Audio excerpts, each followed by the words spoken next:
Hi, I'm E.D. Lewis, and welcome back to my channel, E.D. Lewis Reviews. Before we get started, please hit that subscribe button, that like button, and by the end of the video, please leave a comment, even if it's just to say hello.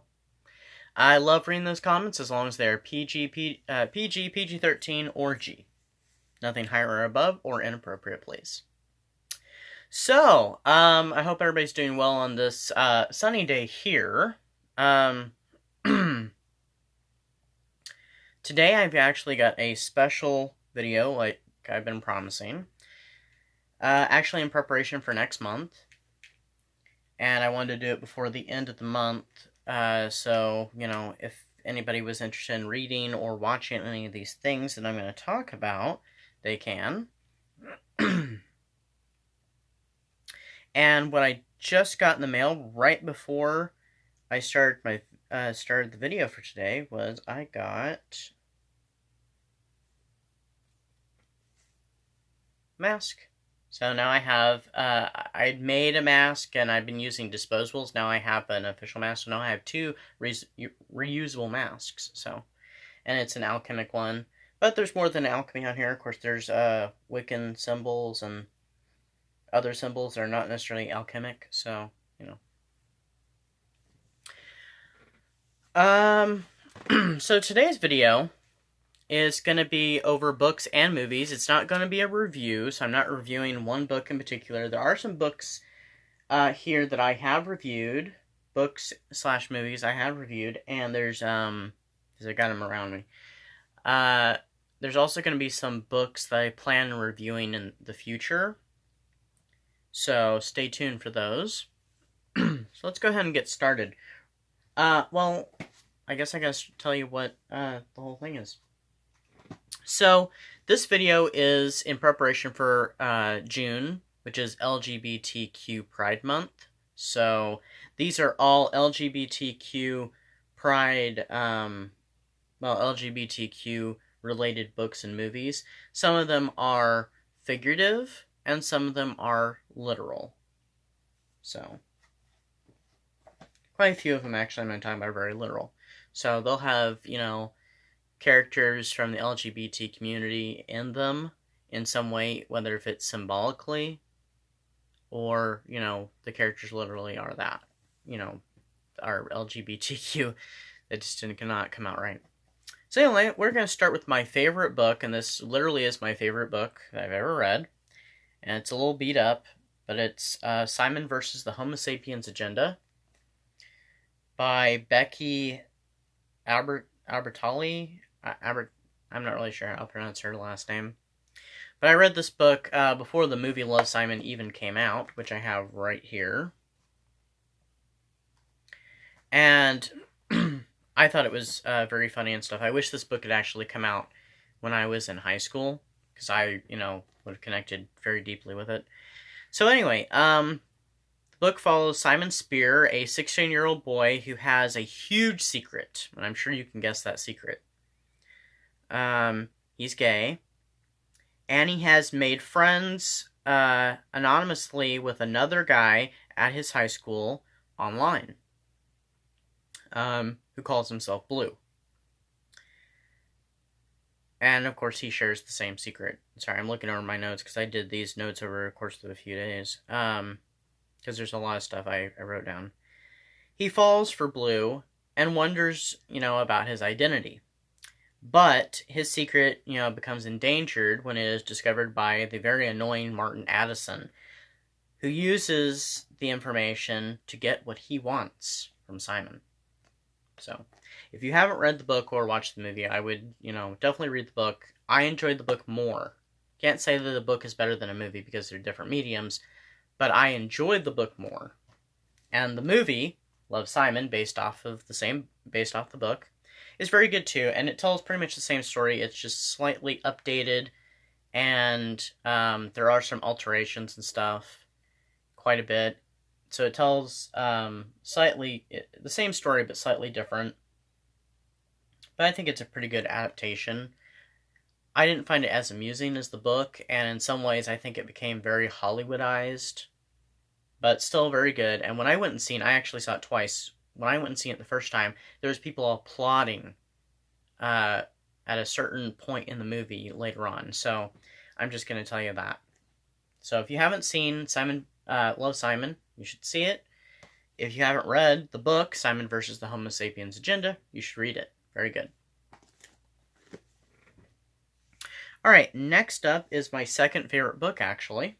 And I read it right after I read Love, Simon, ironically, or Simon versus the Homo Sapiens Agenda. And that is, my book is a little beat up and it's losing some of its gold that was on it, but it is the Song of Achilles by Madeline Miller. And it's a pretty thick book.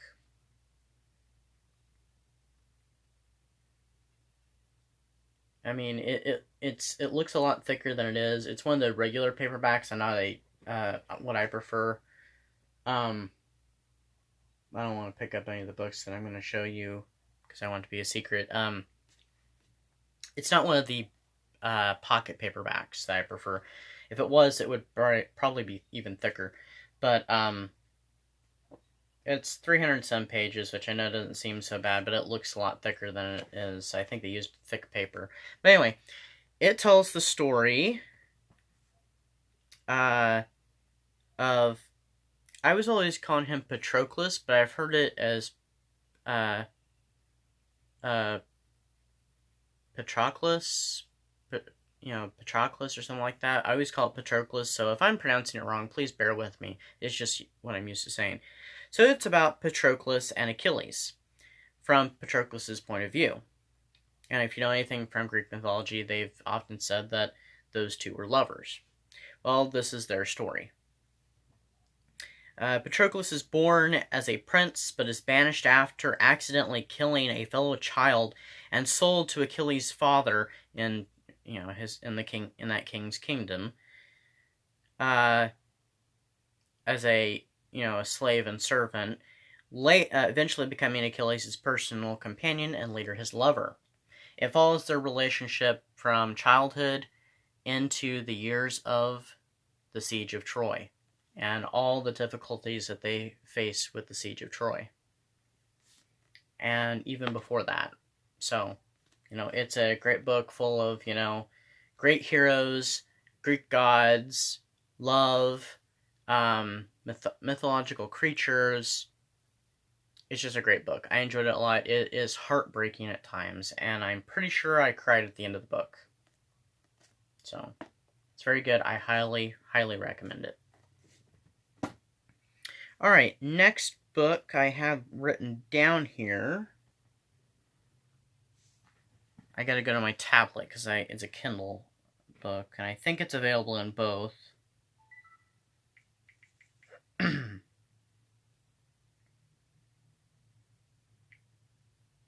Anyway, it's called Football Sunday by Daryl Banner.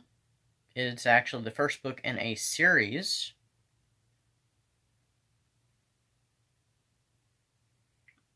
I just recently finished reading it, so I gotta get back to the cover. There we go. It's a Spruce, Texas romance. So, Football Sunday by Daryl Banner. And I'll just run through it really quick, because this is different than holding a book, and I can't tell if it's glaring or not.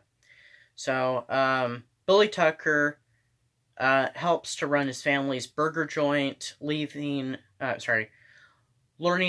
to run the restaurant, and instead of getting to go to college, to become a culinary artist, we'll say that.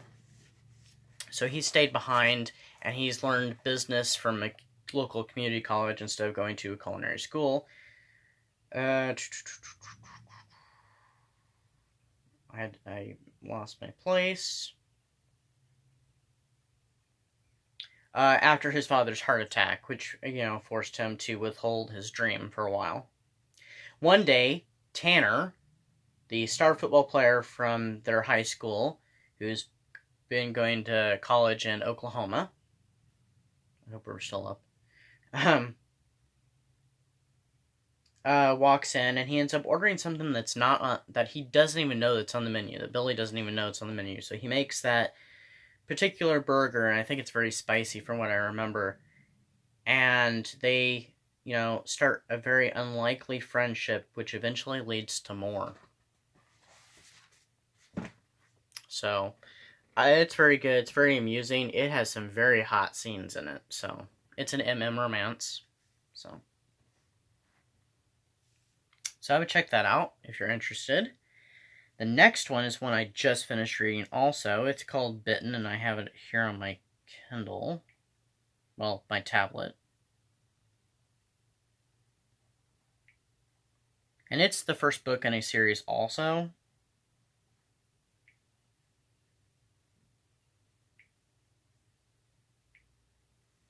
It's called Bitten. It's book 1 in the Terran Pass Pack by E.M. Layla. It's a shifter novel, so it's about werewolves. Josh has kicked off his family's ranch after his father discovers he's gay. At his grandfather's suggestion, he stays, I gotta flip the page, at the family cabin, where he meets Kurt, a local forest ranger. They have an instant attraction to one another, but then Josh is bitten by a large wolf in the woods and his life changes forever. So, I just wanted to give a brief description of some of these books. Some of these books I'm a little more in depth, and so this one is just kind of a brief little look at, because there's a lot of stuff I want to cover. But it had some interesting and bizarre scenes in it, and it's also kind of hot too. Of course, it's MM romance.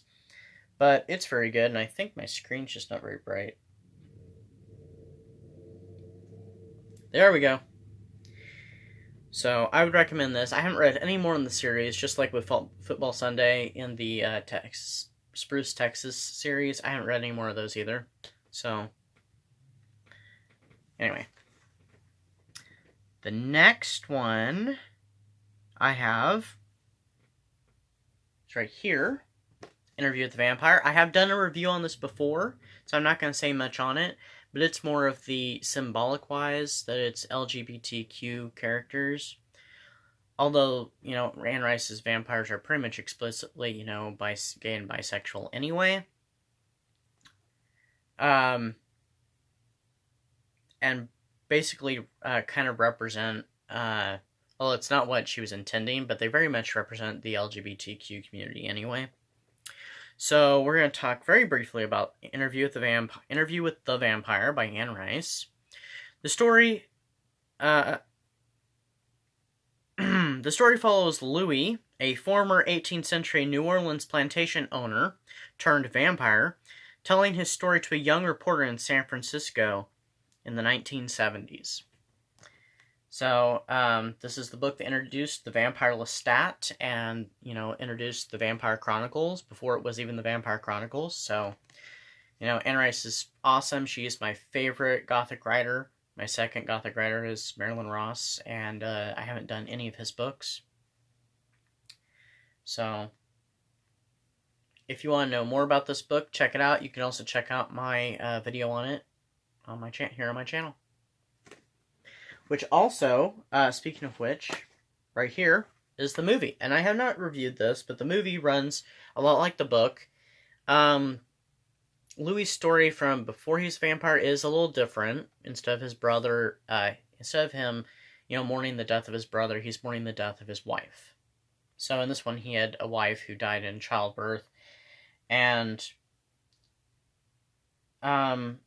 it's slightly updated. It ends up ending in, the early 1990s instead of the 1970s. And some of the characters don't look how they are described in the book, and some characters are completely removed and stuff, but it's still an awesome film. Brad Pitt and Tom Cruise and Antonio Banderas and Kristen Dunst all do a fantastic job in this movie, so check out this movie too. So, we've covered several books and 2 movies already. Alright, next, we return to this volume, which I'm sure you've seen before if you've watched some of my old videos. Vampires Encounters with the Undead. And it's an anthology collection. It's a little warped, unfortunately. but it was used before I got it anyway. And so in this one, I want to talk about there is a movie, a book called Carmilla, and it's by Sheridan Le Fanu. I'm not really sure if that's how his name is pronounced, but it was written in like the 1840s or so.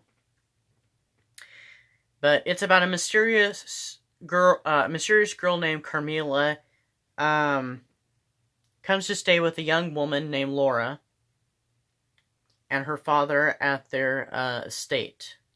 The two girls become very close and share a certain kind of love for one another. Hint, hint. And affection. But Carmilla bears a strange and bizarre secret. So, that's what Carmilla is about, and I know this isn't the cover for Carmilla, but Carmilla's in this. And I have the movie right here. The movie is The Vampire Lovers. There's actually multiple adaptations of Carmilla. But this is the one I have. I've also saw Crypt of the Vampire, or Terror in the Crypt, as it's also called. And it's from the 1960s. This is from the early 70s. It tells very much the same story, except for with some embellishments and some lengthening of the story. So, a little bit of lesbian vampirism, so, check that out. It's a classic, and it was also an inspiration for Dracula. So, let's see. What do we have next? We have the movie Rebecca. The book Rebecca. I keep saying movie. Which I've done a video on this one, too, before. By Daphne du Maurier.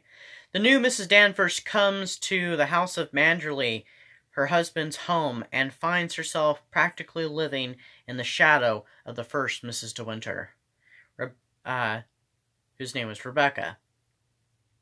And her memory has left quite an impression upon those, the house and those who reside there. So, Rebecca is a great book. You should check it out. I've done a review on this, so please check that out. It was one of my earlier reviews. So, and Rebecca is not explicit. It's kind of inferred in some ways that there's some that possibly Rebecca was bisexual. It's kind of symbolic, so it's not literal, but she may have been very bisexual. Also, that Mrs. Danvers may have actually had some sort of love for her that was beyond just taking care of her. So, if you don't see it that way, that's fine. That's just how it's been interpreted by many people, and so it's usually talked about at least in some way. Coming up next, I have to go to my tablet for the last two books.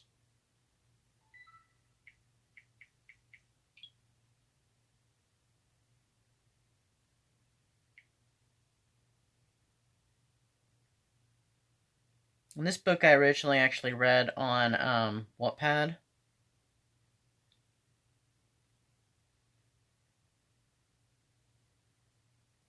Trying to get the thing to cooperate with me. I originally read this on Wattpad, but I did end up buying the book version, and it was really cheap. It's only 99 cents, and the paperback itself is only like $5.99, $4.99, something like that. It's really cheap too. This is Gothic Romance by L.V. Lloyd. It is an MM romance, but it's set to Gothic themes. So, anyway, Jonathan goes to the house of Lord Danvers. Interesting that she chose the name Danvers to tutor his young son. But the house and its master hold bizarre secrets. Something that Jonathan wasn't expecting to become a part of. So, I'm planning on doing a review on this by itself, so I don't want to talk too much about it, but it's very good, it's very short, it's a very quick read, and it is amusing at times. So, check out Gothic Romance by L.V. Lloyd. Alright, I have one more book on here, and then we'll finish up with some movies. And this one I'm actually reading right now.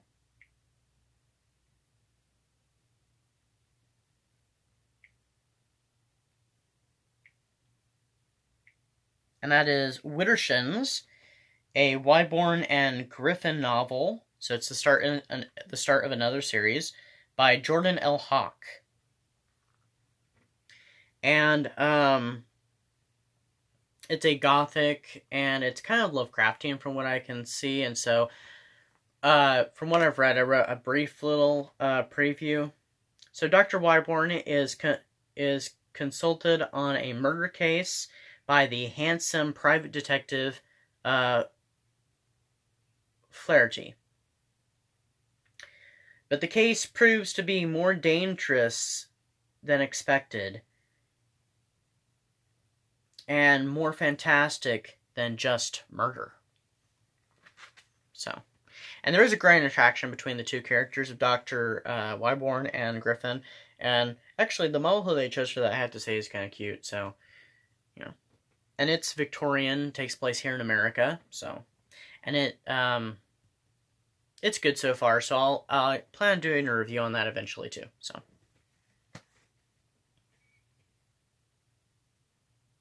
I know I said I only had a few more, but I do want to briefly say something about this.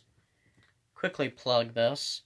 There's also my book. There's also a short story by me on Kindle right now, and it's called Alone with the Professor by E.D. Lewis. It is an erotic romance story, so please check that out. It's only 99 cents.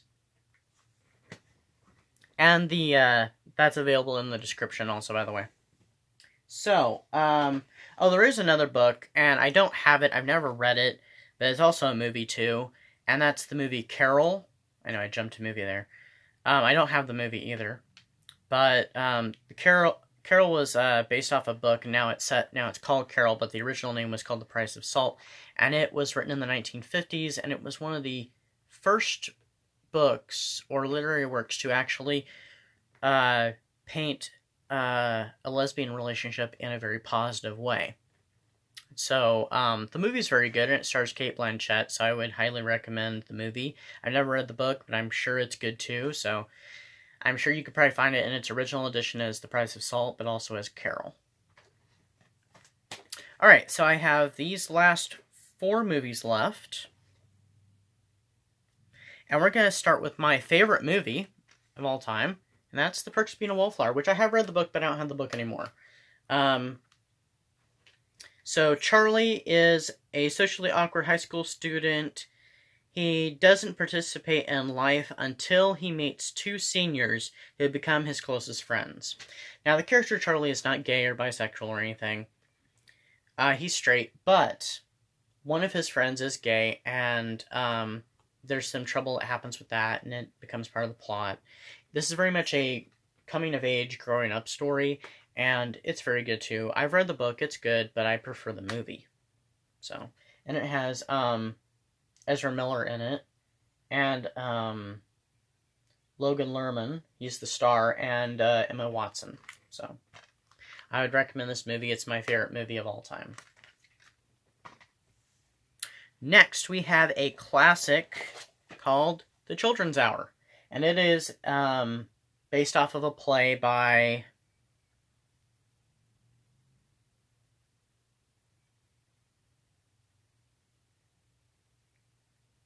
Lillian Hellman. So, I've never seen the play, but or read it, but I have, of course, seen this movie a couple different times, and it is it says down here, one simple lie destroyed everything they had, and that's very true in this movie. So let me just tell you my little synopsis here. Martha and Karen, who are played by Audrey Hepburn and Shirley MacLaine, run a girls' school. Karen is soon to be married to a doctor who's played by James Garner. But when a troublemaking student starts a rumor about the 2 women, their lives change forever. So, but it's a very good movie.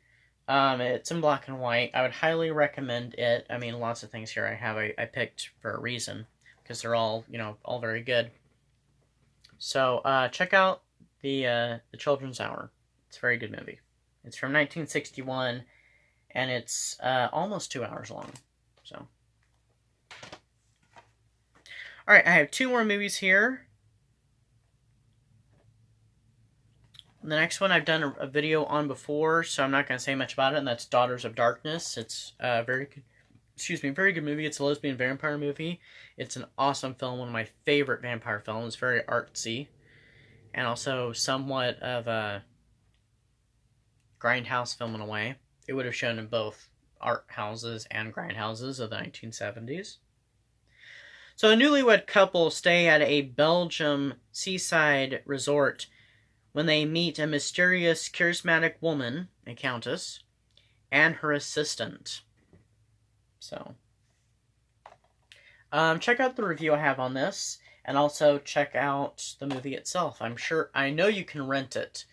I think Vudu has it for some reason, I've heard, and I know you can rent it on Amazon. But it's a very good movie. I'd highly recommend it. Delphine Seyrig's in it, and I have to say, if they ever made a remake of this, Kate Blanchett would be perfect. That was the right actress, right? The one who's in Carol, whatever her name is, I'm pretty sure it's Kate Blanchett. She would be perfect in the role of the Countess, because she has that same presence in film that Delphine Seyrig has in this movie as the Countess. So it's a gothic horror movie. And my last movie is called Call Me By Your Name. I have not read the book, and I guess last year there was a sequel book written for it, which I didn't know about till the other day. Elio Perlman, who's a Jewish boy in Europe. I think it's in Italy. It's been a while since I've watched it. It's been like a year. Learns about love and growing up when he meets Oliver, a Jewish scholar who's in his 20s, during one summer in the 1980s. It's a very good movie. It's very sad. I think it's kind of a tearjerker at the end of the book, at the end of the movie. And they've talked about possibly doing a sequel to it, and I'd love to see a sequel. But yeah, this was up for Best Picture. Did it win it? Yes, it did. It did win Best Picture a few years ago. So I was really hoping it would win, and that's before I even saw it. And I had to order it because the store didn't have it. I think I had to order it because the store didn't have it. Either that, or I wanted to pre-order it because I wanted to make sure I got it because I wanted to see it so badly, and I was so glad that I got to see it because it is so good. So, bit of a tearjerker, and it's a beautiful romance story. So, anyway, that's all I've got video-wise, except for there's one little thing. Besides, please follow me on Instagram and Twitter. You can also find me on Wattpad, where you can read some of my stuff, including an altered version of my short story, Alone with the Professor. If you want to read the full thing with all the juicy details, you have to actually order it on Amazon. I'm also on Bookbub and Goodreads as well, so please like and follow me, and you can even friend me on there. But also, if you'd like to read my book, The Curse of Ridge House, in both Kindle and paperback, it is available on Amazon. You can also read the first 2 chapters as a preview on Wattpad for free. The Kindle is $2.99. The paperback is a little higher. And that's available only on Amazon. If you'd like to visit my author page, that is also on Amazon, and there's a link for that below. And please visit and like the official Facebook page of my book, The Curse of Ridge House, on Facebook. So, anyway, I think that's probably it for this month's videos. I might have another one this weekend, maybe. I don't know yet, because there's a movie I recently got, and I'd love to review it. And I have, I think, 3 or 4 reviews planned for next month, including one of them is going to be at the start of the month. And it's going to be over a book, but it's not a Gothic novel at all. But It's a book I used in school, and it's very fascinating, very interesting. So, check that out. Well, that's all I got for you today. So have a great day, and stay safe out there. Bye bye.